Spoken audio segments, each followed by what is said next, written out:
Olá, no Caminhos do Oeste de hoje vamos conhecer um pouquinho mais sobre a capoeira, os benefícios que este esporte traz para as pessoas e ainda uma entrevista com o Padre Enzo, um representante da luta democrata e pelo fim da ditadura.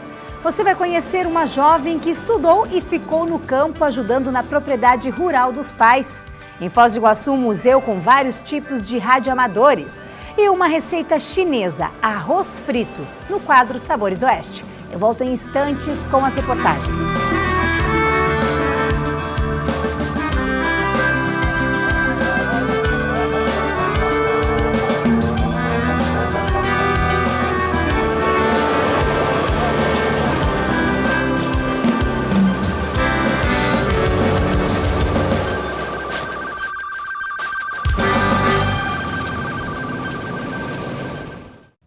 Foz do Iguaçu possui um museu diferente. É um espaço destinado aos apaixonados pela história do rádio e do radioamadorismo. Nossa equipe foi conhecer um pouco desta história e do dia a dia de quem está plugado na comunicação, só que de uma maneira diferente. Ok, Aguinaldo, PU2, TAW, aí pela Flórida, por Hollywood, né? Aí na cidade de Hollywood, deve estar aí beirando o mar. Papai Yankee 5 Serra Golf por Foz do Iguaçu. Aqui a comunicação via rádio é a forma de diminuir a saudade, de fazer amizade, de viajar pelo mundo. As antenas da casa já indicam que este é um espaço diferente. Nem sempre foi tão fácil se comunicar como hoje em dia. E esta turma de amigos sabe bem contar esta história. Eles fazem parte do Clube de Radioamadores de Foz do Iguaçu e costumam se reunir para desfrutar deste prazer. A história do radioamadorismo teve início com dois cientistas, um italiano, Marconi, e outro brasileiro, Padre Landel de Moura, pouco conhecido, mas nem por isso menos importante. E foram com esses experimentos que teve início as primeiras transmissões de rádio, isso no final do século XIX, início do século XX. E para contar um pouquinho mais sobre essa história, nós vamos falar com o Garcia, que há mais de 30 anos é radioamador. Garcia, como é que começou essa paixão? Como é que você começou a se apaixonar pelo radioamadorismo? Puxou mais por causa do serviço, né? Quando entrei na Itaipu, eu trabalhei na parte de comunicações inicialmente. E a gente sempre fica envolvido na parte de comunicação, daí veio essa paixão pelo radioamador, pelo radioamadorismo, né? O que ele tem de apaixonante? Nós estamos vendo aqui, né? Todos os seus instrumentos de trabalho. Por que é apaixonante isso? Apaixonante porque você consegue alcançar grandes distâncias, né? Que você às vezes até imaginável através de um equipamento de rádio. Então isso que se torna muito apaixonante. Hoje em dia, lógico, você tem internet, é mais fácil inclusive, mas nos rádios e equipamentos grandes, DHF, ondas curtas, então o apaixonante é você fazer um contato difícil a longa distância com equipamento de rádio.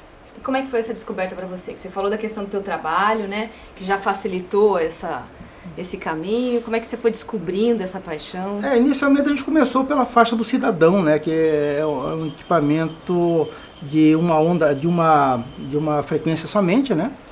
E de uma banda, e que você não precisa prova, nada para fazer, e geralmente a maioria começa pela faixa do cidadão. Depois a gente vai aprimorando, vai tendo mais conhecimento. Apaixonado por radioamadorismo, Garcia adquiriu seu primeiro rádio ainda nos anos 80. Hoje, um gosto que não é mais um hobby, já virou coisa séria. Para radioamador, você tem que ser habilitado pelo Ministério das Comunicações. Quem rege no Brasil é a Anatel. Ela te dá uma carteirinha como essa, onde tem toda uma codificação, tem a sua classe de radioamador, né? Ela começa da classe C, vai para B e depois a A. Classe A significa é a última, é o teto, é o top, né? O classe A, né? Certo. Tem que fazer uma prova para isso? Tem. Não é uma prova, são várias provas. Primeiro, uma prova de ética operacional, para você poder se portar eticamente, porque você não está falando só dentro do Brasil, você está falando para fora do Brasil. Garcia, dá para a gente fazer um contato aqui? Vamos tentar? Vamos mostrar como é que funciona isso? Papai Yankee 5 Serra Golf, que é seu QRV, Foz do Iguaçu, boa tarde. Papai Yankee 5 Serra Alfa Alfa, operando o móvel aqui do outro lado da cidade. Boa tarde, Garcia, um abraço, tudo bem com você, amigo? Tango Alfa, Os amigos não tinham onde colocar as peças antigas. Surgiu a ideia de criar um museu do radioamador das Três Fronteiras, o primeiro do Brasil com essa característica. Peças raras e algumas curiosidades chamam a atenção, como este antigo equipamento de rádio usado em tanques militares do Paraguai. Tem essa peça aqui, depois vou te mostrar aquele outro radinho lá. Essa aqui é um aparelho militar, tá? É um aparelho de fabricação nacional, Ele tem somente 4 canais, ó, 4 canais, se mudava os canais aqui, ó, uma alavanca, né? Que é totalmente diferente de hoje, né? E usava base para contactar com estações no campo, né?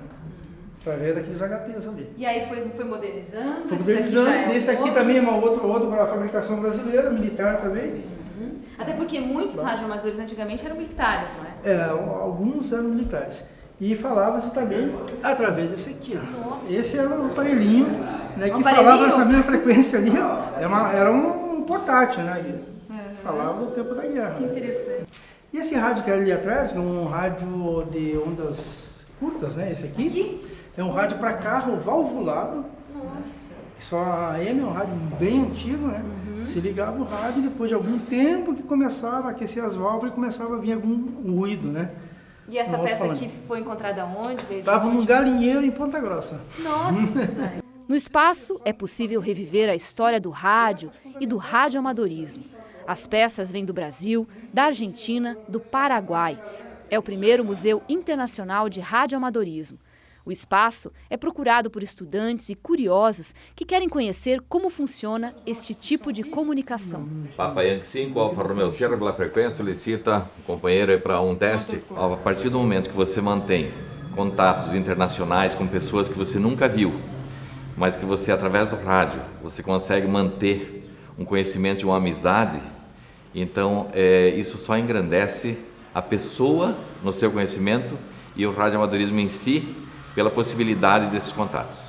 Você tem alguma história engraçada que você lembra, Garcia, nesses mais de 30 anos aí como radioamador? Engraçado não, mas tem uma história muito legal, que até falo pro pessoal, que hoje em dia não tanto, mas nos primórdios do radioamadorismo, né, tinha uma pessoa em Assunção que estava debilitada e precisava de um remédio, e não tinha em Assunção. E daí a gente fica estourando o QTC. QTC são mensagens, né? Quer dizer, um radioamador fala que tal pessoa precisa, fala para outro, e esse fala para outro e vai se multiplicando. Quando vai ver, o mundo inteiro está sabendo que aquela pessoa está precisando de alguma coisa. Tá? E daí, uma pessoa de São Paulo, um radioamador, encontrou numa farmácia esse remédio. Eles mandou de lá com um caminhoneiro que vinha para Foz do Iguaçu. Daqui nós atravessamos a fronteira, passamos em Cidade Leste, entregamos para o radioamador e ele levou através de um transporte até Assunção para esse radioamador. Então, isso é uma das coisas legais, sabe, do radioamadorismo, que ajuda e, quer dizer, quem comprou, quem mandou tudo e chegou na pessoa lá, a custo zero. A custo zero, porque o radioamador ele não pode cobrar da sua ação. Isso é gratificante, né? É gratificante, se poder ajudar, é gratificante desse momento aí. Forte abraço a todos aí mais uma vez. Eu móvel aqui, tá bom? A 75 milhas por hora. Ok, Garcia? 73 for you. I come back, maybe lady.